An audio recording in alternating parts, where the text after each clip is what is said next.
प्रिय विद्यार्थियों, लोक प्रशासन कक्षा में आपका स्वागत है। आज हम संगठन का सिद्धांत पर्यवेक्षण सुपरविजन के बारे में पढ़ेंगे। थोड़ा सा इंट्रोड्यूस करता हूँ आपको मैं। किसी भी संगठन में नीतियों, कानूनों तथा योजनाओं का निर्माण जितना महत्वपूर्ण कार्य है, उससे कहीं अधिक महत्वपूर्ण व जटिल कार्य है उसका संचालन और नियंत्रण करना। आधुनिक प्रशासनिक संगठनों में समन्वय के लिए अपनाई जाने वाली विधियों में हम लोगों ने पढ़ा था नियंत्रण, पर्यवेक्षण, संचार और नेतृत्व प्रमुख है। प्रशासनिक कार्यों के संचालन के लिए नियम विनियम बना देना ही पर्याप्त नहीं होता, बल्कि उसको लागू करने के स्तर पर दिन प्रतिदिन निरीक्षण जरूरी है। इसलिए कहा जाता है कि जिस कार्य का निरीक्षण नहीं किया जाता वह कार्य होता ही नहीं। प्रशासनिक पद सोपान में ऊपर से नीचे तक सत्ता और उत्तरदायित्वों की एक श्रृंखला होती है, जिसमें प्रत्येक अधिकारी कर्मचारी का कोई ना कोई पर्यवेक्षक भी होता है, क्योंकि संगठनात्मक लक्ष्यों की प्राप्ति के लिए यह अनिवार्य भी है। तो उच्चाधिकारी द्वारा निम्न अधिकारी के कार्यों की जांच और उसके यथावश्यक जो परामर्श हैं उसको हम मोटे तौर पर हम क्या कहते हैं, पर्यवेक्षण कहते हैं। थोड़ा सटीक से इसका और अर्थ देख लेते हैं। पर्यवेक्षण एक प्रक्रिया है जिसके अंतर्गत कर्मचारियों को उनकी आवश्यकता के अनुसार सीखने, अपने ज्ञान तथा कौशल का सर्वोत्तम उपयोग करने तथा योग्यताओं में सुधार करने में किसी पदाधिकारी की सहायता प्राप्त होती है। यानी नेगेटिव सेंस नहीं होता सुपरविजन का, पॉजिटिव सेंस है, ताकि कर्मचारी अधिक प्रभावशाली ढंग से कार्य कर सकें, ताकि इसमें कर्मचारियों एवं उनके संगठन को ज़्यादा से ज़्यादा संतोष मिलता रहे। यानी अधिकारी के द्वारा उनको सिखाया जाता है, सबॉर्डिनेट को उनके स्किल को और ज्ञान को और ज़्यादा यूज कर सके, इसलिए क्या उसमें सुधार की गुंजाइश क्या है वो बताई जाती है, और कर्मचारी को क्या है इफ़ेक्टिव बनाया जाता है, ताकि संगठन और कर्मचारी जो दोनों हैं उनको क्या है ज़्यादा संतोष मिले। तो ये पर्यवेक्षण का एक सामान्य अर्थ है। इसके पश्चात हम पर्यवेक्षण की कुछ खास विशेषताएं हैं उसके बारे में देख लेते हैं। जी.डी. हेल्से ने पर्यवेक्षण की विशेषताएं निम्न प्रकार से बताई है।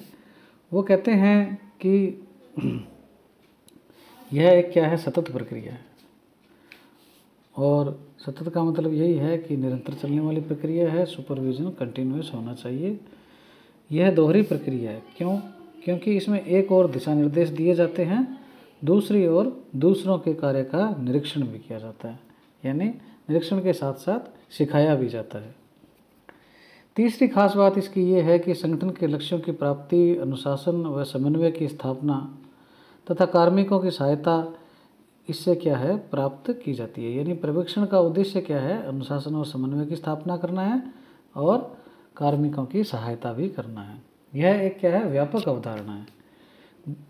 व्यापक अवधारणा इसलिए है क्योंकि संगठन के उद्देश्य, कार्य की प्रकृति, पदसोपान के स्तरों से क्या है ये प्रभावित होती है।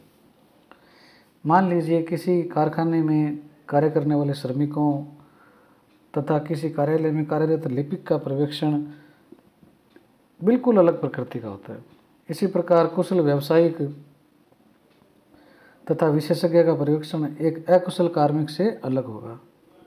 संगठन के उच्च स्तर पर किया जाने वाला पर्यवेक्षण जो होता है वो सीमित होता है, किंतु बहुत चतुराई की मांग करता है, जबकि निम्न स्तर पर किए जाने वाला पर्यवेक्षण में निरंतरता और व्यापकता होना जरूरी है। इसके अलावा पर्यवेक्षण का समन्वय, मोटिवेशन, लीडरशिप, कार्मिक संतुष्टि, निष्पादन क्षमता से क्या है सीधा संबंध है। पर्यवेक्षण केवल एक प्रशासनिक प्रक्रिया ही नहीं है, बल्कि एक शैक्षिक गतिविधि है। ये हम देख चुके हैं कि इसमें सिखाने का भाव भी रहता है। विशेषताओं के बाद हम पर्यवेक्षण के दृष्टिकोण और प्रकारों के बारे में थोड़ा जान लेते हैं। जैसे समन्वय में हमने उसके अर्थ को दो सेंस में समझा था, नकारात्मक और सकारात्मक। इसी प्रकार से पर्यवेक्षण के भी क्या है, दो दृष्टिकोण हैं। नकारात्मक दृष्टि से पर्यवेक्षण परंपरागत निरीक्षण का पर्याय है, जिसमें कमियों को ढूंढना, अधीनस्थों में भय का वातावरण बनाना शामिल है। इस प्रकार के पर्यवेक्षण में क्या होता है, केवल सदस्यों की गतिविधियों का निर्देशन और जांच ही होती है, जबकि सकारात्मक पर्यवेक्षण जो है उसमें सदस्यों को कार्यों की सर्वोत्तम दशाएं उपलब्ध करवाई जाती है। सुविधाओं का ध्यान रखा जाता है, उनको मार्गदर्शन और प्रोत्साहन प्रदान किया जाता है। तो इस प्रकार से क्या है, पर्यवेक्षण के दो सेंस हैं, नकारात्मक और सकारात्मक। दृष्टिकोणों को जानने के पश्चात अब हम पर्यवेक्षण के प्रकारों के बारे में थोड़ा देख लेते हैं। पहला है वास्तविक पर्यवेक्षण और ये तकनीकी परीक्षण। ये जो दो प्रकार हैं ये मिलेट के द्वारा दिए गए हैं। वास्तविक पर्यवेक्षण जो है उसको मूलभूत पर्यवेक्षण भी कहते हैं। यह वह होता है जिसमें किसी संगठन के उद्देश्यों की प्राप्ति के लिए किए जाने वाले वास्तविक कार्य से संबंधित होता है। अर्थात उद्देश्यों की प्राप्ति से संबंधित जो सुपरविजन है वो क्या है, वास्तविक है। तकनीकी पर्यवेक्षण में कार्य के उद्देश्यों की प्राप्ति के लिए जो भी तरीके और तकनीकें अपनाई जाती है उसके लिए जो पर्यवेक्षण होता है वो क्या है, तकनीकी पर्यवेक्षण होता है। इसी प्रकार जब किसी कार्य या व्यक्ति को एक पर्यवेक्षक देखता है तो वो एकल पर्यवेक्षण है, जब एक से ज़्यादा देखते हैं तो वो बहुल पर्यवेक्षण है। टेलर की जो फंक्शनल फॉर्मेनशिप की या कार्यात्मक फॉर्मेनशिप की जो अवधारणा थी वो क्या है, बहुल पर्यवेक्षण थी। इसी प्रकार सूत्र पर्यवेक्षण पद सोपान श्रृंखला से जुड़ा हुआ मूलभूत पर्यवेक्षण है और कार्यात्मक पर्यवेक्षण जो है विशेषज्ञों द्वारा किया जाने वाला पर्यवेक्षण है। तो इस प्रकार से पर्यवेक्षण के ये निम्न प्रकार हैं। अब हम पर्यवेक्षण की विधियां या तकनीकें जो हैं उसके बारे में थोड़ा देखते हैं। यद्यपि किसी संगठन में पर्यवेक्षण की कौन सी विधि अपनाई जा सकती है यह संगठन के उद्देश्यों, आकार, कार्य की प्रकृति और अन्य कई कारकों पर डिपेंड करता है। फिर भी मिलेट ने क्या है 6 ऐसी विधियां बताई है जो पर्यवेक्षकों द्वारा सामान्यतः काम में ली जाती है। पहली है पूर्व स्वीकृति। जिस प्रकार प्लानिंग समन्वय का प्रथम कारगर विधि है, वैसे क्या है सुपरविजन के लिए भी क्या है, योजनाओं और कार्यों का पूर्व अनुमोदन जरूरी है। इस तकनीक में क्या होता है, कार्य या योजना शुरू करने से या कोई नीति बनाने से पहले ही अधीनस्थ व्यक्ति या एजेंसी उच्च सत्ता से क्या है परमिशन लेती है। इससे क्या फ़ायदा होता है, पर्यवेक्षक जो है जो हायर अथॉरिटी जो है उसको क्या है संगठन की नीतियों, योजनाओं तथा भावी कार्यक्रम की पहले से क्या है जानकारी मिल जाती है। योजना या कार्य को स्वीकृति देते समय ही यह परिवर्तन या सुधार उसमें किया जा सकता है। इसके साथ साथ जो सुपरवाइज़र है उसको भी यह पता चलता है कि कार्य में संभावित बाधाएं क्या होगी। कठिनाइयों, विवादों और भ्रांतियों का समाधान भी क्या है इसमें समय रहते किया जा सकता है। तो इस प्रकार से क्या है पूर्व स्वीकृति जो है वो भी एक सुपरविजन की विधि है। दूसरी विधि जो है वो है सेवा एवं कार्यों का मानकीकरण। इसके अंतर्गत जो टॉप मैनेजमेंट लेवल के लोग हैं उनके द्वारा अभिकरण या संगठन में जो चलाई जाने वाली सेवाएं या कार्य हैं उनका लक्ष्य स्तर जो है उनको क्या है मानकीकृत किया जाता है। इससे जांचने में आसानी हो जाती है कि कोई कार्मिक या इकाई जो मानक तय किए थे कार्यों के और सेवाओं के, उनके अनुसार कार्य हुआ है या नहीं। चूँकि पर्यवेक्षक के पास एक मापदंड होता है, पैमाना होता है, क्योंकि मानकीकरण कर दिया होता है, अतः कार्यकुशलता तथा निष्पादन का जो स्तर है उसको हम क्या है सरलता से क्या है मूल्यांकन कर सकते हैं और उसमें कोई भी किसी भी प्रकार का कोई सुधार या सुझाव जो है वो क्या है दिया जा सकता है। तो सेवा व कार्यों के मानकीकरण से भी क्या है सुपरविजन करना आसान हो जाता है। इसके बाद आता है कार्य का बजट।